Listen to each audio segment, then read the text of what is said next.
Yo mga ka-RB, yan. Naggawa tayo ng bender nito. Pag-bend ng pipe natin, ng GI pipe. GI pipe, 3/4. So ito, papakita ko sa inyo. Yan. Bali, yung tubo mga ka-RB, pinutol ko siya ng halos lagpas ng kalahati sa kanyang ang sukat na itong pipe na itong pinutol natin is 1 kasi 3/4 yung ginamit natin, kaya 1 yung ginamit natin para pasok yung pipe ito, para pasok yan.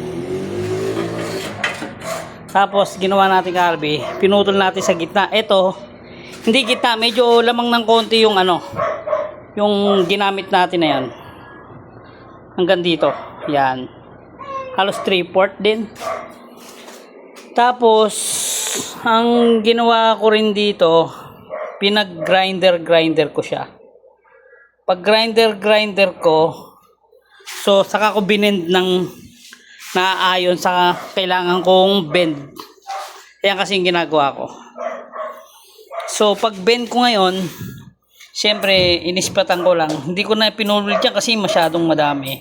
So ito lang, nilagyan ko lang ng bakal na steel bar saka na ispitan para yun na yung naging brace, saka tinukuran kong ganun. So ngayon nilalagyan ko siya ngayon ng yan, meron ako stopper para sagkuhan. Tapos nilalagyan ko siya ng lock. Kasi alam nyo bakit mga ka-RB, malaking bagay ito. Kasi pag hindi nyo siya nilock, pag ito binend nyo, pag ito wala, ito binend yung ganon, pag bend yung ganon, pakita ko kaya lang di ko kayang i-bend ng isang kamay, dalawang kamay talaga. Solo mo na lang. Kasi yung tao mo. Wala, umuwi sa Mandaluyong eh. Sa loob, sa labas. Nasa loob, may patay doon. Bali, pag di nyo siya in-stopper, uusod. Pinaluktot, uusod lang. Pag usod, yon, magkakaroon ng ganyan. Reject. Mababali kasi siya. Yan, kailangan talaga na i-stop niya, napipigil niya para hindi ito umurong pag kinatak, para hindi mabalit, para gagapangin niya tong bend. Yan. Tapos dito naman sa flat bar, dito sa pinagbibend natin, ito naman ginawa natin, binend natin. Nag-bend muna tayo ng isa nito, tapos yun yung nagiging sukat niya para makuha natin itong bilog. Saka natin binubuo. Ngayon pwede naman buo ang gagawin natin, kaya lang kasi itong ginagawa natin na to is may cylindrical na o-open, nabubukas. Ito nahahati sa gitna, kaya talagang kalakalahati lang.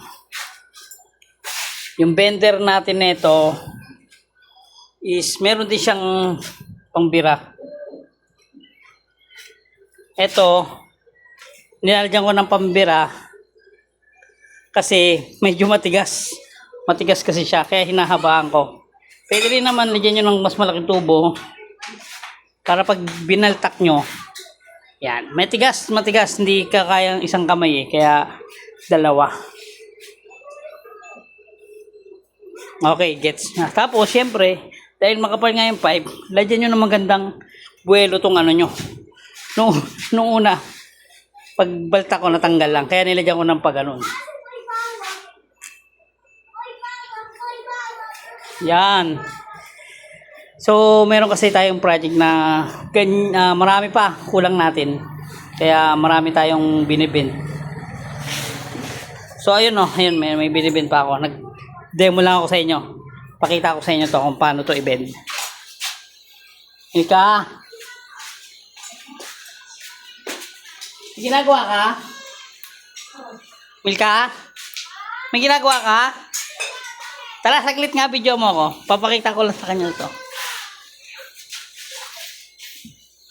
Yan, pakita ko sa inyo kung para saan tong stopper. Video mo nga dito. Dito. Ang hirap naman. Hindi mo kaya yan. Yan. Dito. Ganito. Aray. Ganyan, no? Yan. Yan. Diba?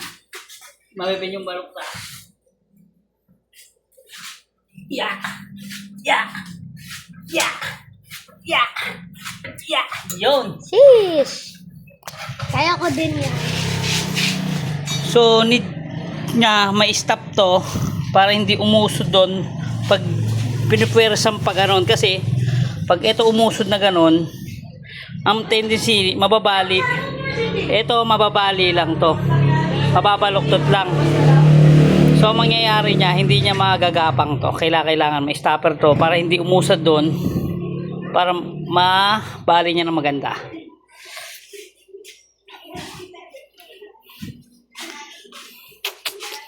Pag di mo nilagyan ng, ayan o, ganyan yan eh. Pag nakalimutan mo ilak, mababali lang siyang ganyan.